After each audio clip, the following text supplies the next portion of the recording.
नमस्कार। आज हम लोग चर्चा करेंगे उत्तर प्रदेश पीसीएस से संबंधित कुछ महत्वपूर्ण जानकारी।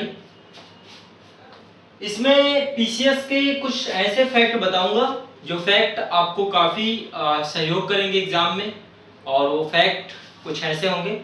चलिए चर्चा कर लेते हैं सभी तथ्यों के बारे में। सबसे पहले आज बात करेंगे हम लोग पाषाण काल में भारतीय उपमहाद्वीप में कृषि के आविष्कार को लेकर के। देखिए, कृषि का आविष्कार नवपाषाण काल में हुआ। मानव द्वारा कृषि के आविष्कार के बाद ही मानव के जीवन में स्थायित्व आया। ठीक है। और कृषि के आविष्कार के जो प्राचीनतम साक्ष्य मिलते हैं, ठीक है, वो ये भारत है।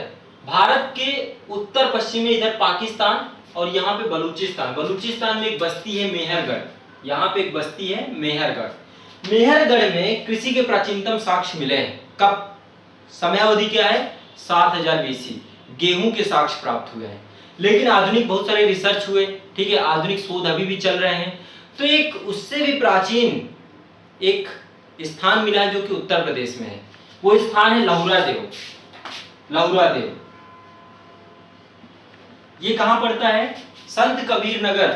संत कबीर नगर जिला, उत्तर प्रदेश का संत कबीर नगर जिला। लहुरा देव में 8000 बीसी से लेकर के 9000 बीसी की अवधि, इस अवधि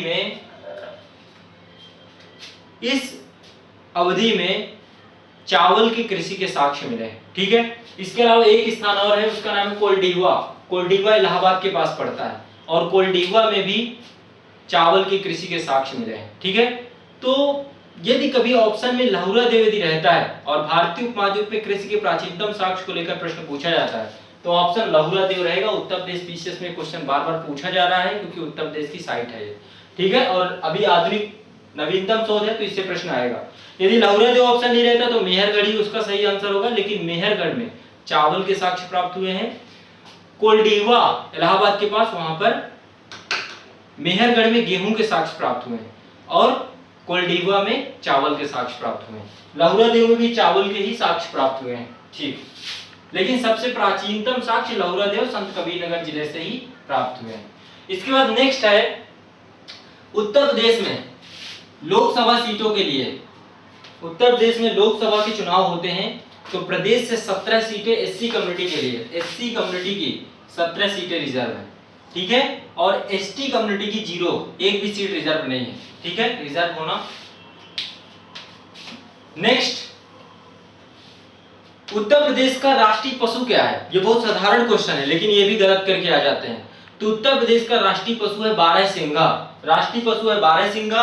राष्ट्रीय पक्षी है सारस।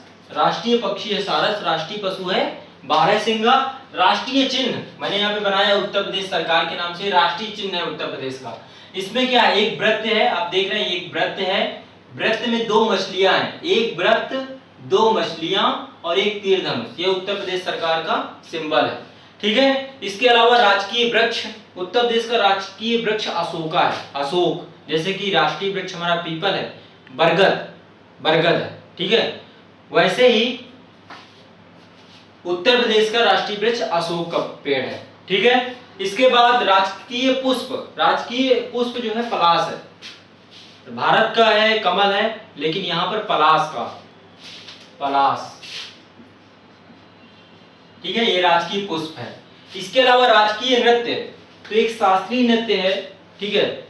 लगभग अभी भारत में देखा जाए तो 8 शास्त्रीय नृत्य हैं। ठीक है, जिसमें कथक हो गया, मोहिनीअट्टम हो गया, ठीक है, कुचिपुड़ी हो गया, ठीक है, कथकली हो गया, ओडिसी। ठीक है। एक कथक, कथक उत्तर प्रदेश का ही है। तो कथक जो है राजकीय नृत्य है। उत्तर प्रदेश का राजकीय नृत्य कथक है।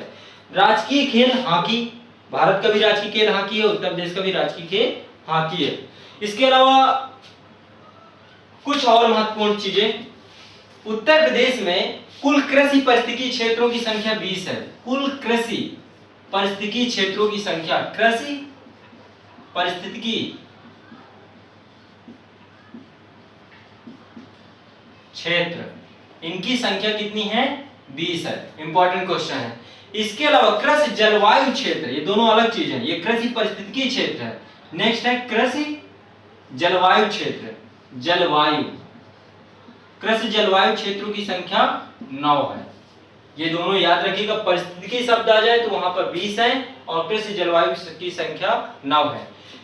मृदा समूह क्षेत्र, मृदा समूह क्षेत्र, मृदा समूह क्षेत्र, इनकी संख्या कितनी है? इनकी संख्या 8 है। मृदा समूह क्षेत्रों की संख्या 8 है। ये प्रश्न पूछे जाते हैं।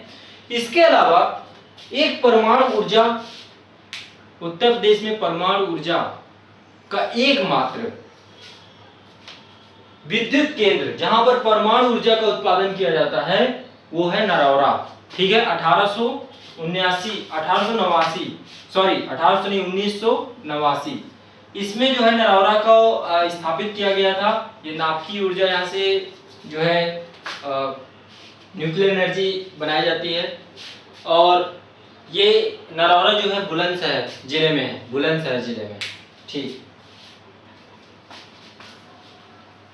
इसके बाद कुछ जिले हैं। देखिए उत्तर प्रदेश में मैंने बताए थे 75 जिले हैं और हर जिले का अपना एक मुख्यालय होता है, हर जिले में उसका एक मुख्यालय होता है। तो बहुत सारे जिले उनके मुख्यालय के नाम से ही है, लेकिन कुछ जिले ऐसे हैं जिनका मुख्यालय उनके जिले के नाम से इतर है। जैसे कि अमेठी, अमेठी का मुख्यालय है गौरीगंज, गौरीगंज। ठीक है, इसके अलावा संत कबीर नगर, संत कबीर नगर का मुख्यालय है खलीलाबाद, खलीलाबाद संत कबीर नगर, खलीलाबाद बाद। ठीक है, संत कबीर नगर के बारे में बताया। लहुरा देव यहीं पर पाषाणकालीन साइट है जहां से कृषि के प्राचीनतम साक्ष्य प्राप्त हुए। गौतम बुद्ध नगर नोएडा, गौतम बुद्ध नगर नोएडा। कौशाम्बी, कौशाम्बी का पडरौना, पडरौना, पडरौना, कौशाम्बी का मुख्यालय कहाँ है? पडरौना। इसके बाद है अंबेडकर नगर। कौशाम्बी का पडरौना नहीं हुआ शायद, कौशाम्बी का है मंझनपुर, सॉरी कौशाम्बी का है मंझनपुर, मंझनपुर, मंझनपुर है कौशाम्बी का। कुशीनगर का है पडरौना, कुशीनगर का पडरौना, पडरौना जो है कुशीनगर का है। ठीक है, इसके अलावा कानपुर देहात, कानपुर महानगर, कानपुर देहात। कानपुर महानगर का तो कानपुर ही है, कानपुर देहात का है अकबरपुर माती, अकबरपुर माती, अकबरपुर, अकबरपुर माती। ठीक है, इसके अलावा सोनभद्र, सोनभद्र का है रॉबर्टसगंज। सोनभद्र के बारे में मैंने बताया था, सोनभद्र उत्तर प्रदेश का एकमात्र जिला है जो 4 राज्यों से सीमा साझा करता है, छत्तीसगढ़, मध्य प्रदेश, बिहार और झारखंड। ठीक है, इसके बाद आपका नेक्स्ट है जालौन, जालौन का है उरई, जालौन का है उरई। फर्रुखाबाद का फतेहगढ़, फर्रुखाबाद का फतेहगढ़। और इसके अलावा सिद्धार्थनगर, सिद्धार्थनगर का है नौगढ़, सिद्धार्थनगर का है नौगढ़, सिद्धार्थनगर का नौगढ़। ठीक है, इसके अलावा अंबेडकर नगर, अंबेडकर नगर का है अकबरपुर। देखिए कानपुर देहात का है अकबरपुर माती और अंबेडकर नगर का है अकबरपुर, केवल अकबरपुर। ठीक है, कानपुर देहात वाले में अकबरपुर माती लगा हुआ है। तो इस तरीके से कुछ महत्वपूर्ण जिले थे जिनके मुख्यालय उनके भिन्न नाम से हैं। ठीक है, इसके अलावा एक राष्ट्रीय उद्यान है उत्तर प्रदेश में जिसका नाम है दुधवा नेशनल पार्क, एकमात्र राष्ट्रीय उद्यान जिसका नाम है Dudhwa national park. Dudhwa national park को 1977 में राष्ट्रीय उद्यान घोषित किया गया था। ठीक है, दुधवा नेशनल पार्क उत्तर प्रदेश का एकमात्र टाइगर रिजर्व भी है, टाइगर रिजर्व भी से बनाया गया है। कब बनाया गया टाइगर रिजर्व से? 10 साल बाद 1987 में से टाइगर रिजर्व भी घोषित किया गया। ठीक है, इसको पर्यटन सुविधा युक्त बनाया गया, आप जा करके यहाँ पर घूम सकते हैं, पर्यटन कर सकते हैं। ठीक है, इस तरीके से आकर्षक बनाया गया है।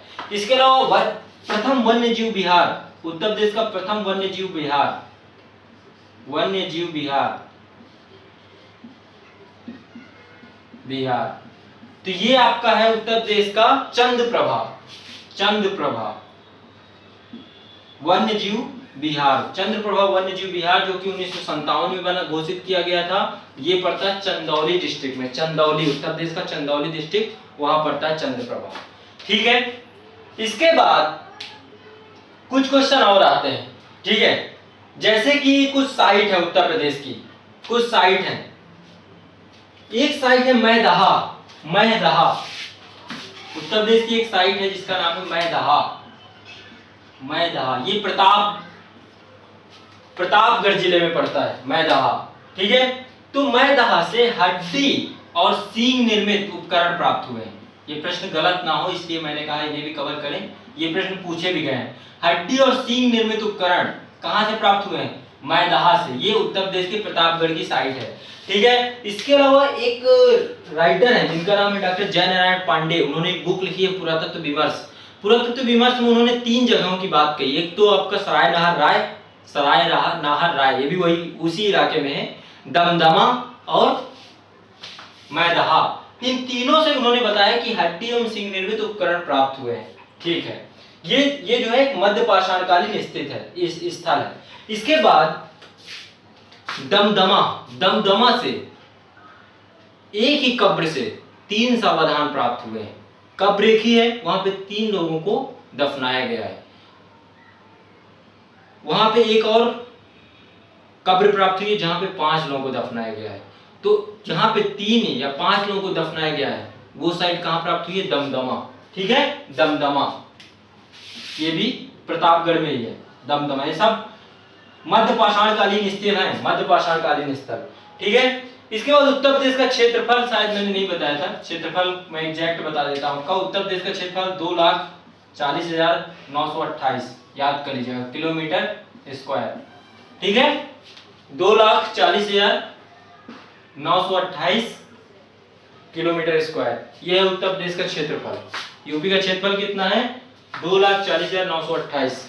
ठीक है, उत्तर प्रदेश का क्षेत्रफल में चौथा स्थान है। उत्तर प्रदेश से ऊपर राजस्थान पहले नंबर पे, राजस्थान के बाद दूसरे नंबर पे मध्य प्रदेश, राजस्थान के जस्ट नीचे, फिर महाराष्ट्र, फिर उत्तर प्रदेश। ठीक, इस तरीके से उत्तर प्रदेश से संबंधित जितने भी महत्वपूर्ण जानकारियां थी इस लेक्चर में मैंने कवर किया। अब आगे मैं कोशिश करूंगा कि अब जो है नेक्स्ट लेक्चर में मैं आपका जितना भी पोर्शन है उसको जो है वो मेंस ओरिएंटेड कुछ क्वेश्चन रहेंगे, जिसमें मैं उत्तर प्रदेश का भूगोल, उत्तर प्रदेश का इतिहास, वो सारे टॉपिक भी कवर करूंगा। ठीक है, पॉलिटिकल सिस्टम, ठीक है, उत्तर प्रदेश का इंडिविजुअली, वो सब मेंस के लिए है। जहां तक अभी ये 5 लेसन आप करोगे तो काफी क्वेश्चन आपके यहाँ से कवर हो जाएंगे। ठीक है, तो आप जो है इनको बड़े शिद्दत और बड़े इत्मीनान से इन्हें करें। बायो की क्लासेस निरंतर रहेंगी, बायो की क्लासेस मैं करा रहा हूं। मैंने पहले ही बोला है कि मैं कोई वचनबद्धता नहीं देता कि मैं एग्जाम से पहले करवा ही दूंगा। बायो भी बहुत महत्वपूर्ण है, जीव विज्ञान, फिर फिजिक्स भी, केमिस्ट्री भी कराना है। तो किसी तरह से पैनिक में मत आइए। ठीक है, अचानक आप एक दिन में सब कुछ नहीं सीख जाएंगे, धीरे सीखने की प्रवृत्ति धीरे धीरे होगी। यदि अच्छे से पढ़ना है तो थोड़ा सा आपको भी संतोष करना पड़ेगा। ठीक है, मैं अपने तरीके से अपने तरफ से पूरी कोशिश कर रहा हूं कि कार्य करूं आपकी। आप जो है जैसे वीडियो है उसे देखिए, कमेंट और अपना जो है, हाँ, जो वीडियो पहली बार देख रहे हैं, जिन्होंने पहली बार चैनल को सब्सक्राइब किया या पहली बार चैनल पे आए हैं, तो उनका बहुत बहुत स्वागत है।